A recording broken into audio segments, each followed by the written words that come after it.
1, 2, 3, 4! Rev up your engines!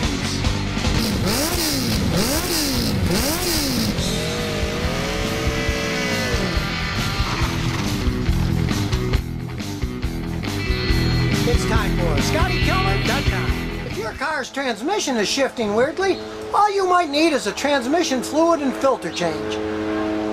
So today I'm going to show you how to change automatic transmission fluid in your vehicle. The transmission drain and pan is on the bottom, so we got to jack it up in the air. And make sure you've got the jack on a nice solid piece of the frame, like here, in the middle of this Lexus.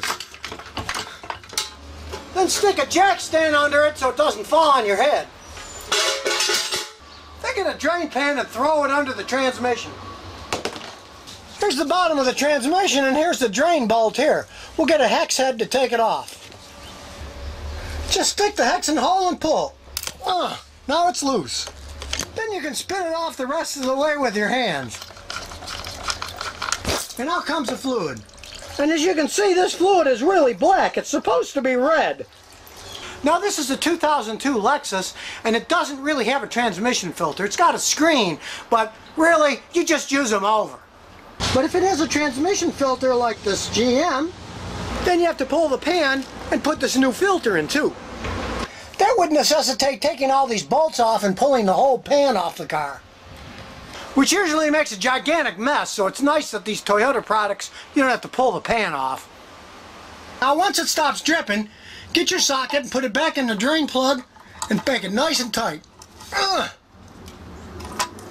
But then comes the question, how much fluid to put back in the transmission? Well, that's simple. Get your old pan and pour it into quart bottles. Just have an old quart bottle and keep pouring it in until you find out how much was in it. Just pour and keep swapping out bottles until you run out of fluid.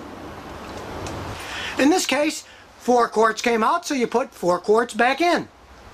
But what kind of fluid do you put back in? Well, I believe in using fully synthetic fluid. Fully synthetic transmission fluid lets the transmission run cooler and shift smoother. I always advise my customers to use fully synthetic fluid. So you just pull out the dipstick and throw a funnel in. Then pour all the fluid in. Since this transmission is shifting really poorly, I'm also adding 1 quart of Lucas automatic transmission stop slip. I'm using this in place of 1 quart of the synthetic fluid. Then when you're done filling it up, take it for a ride. Now sometimes it might take 100 to 250 miles of driving for the cleaner to do its thing, but it's certainly worth it if it stops your problems. And remember, if you've got any car questions, visit ScottyKiLmer.com.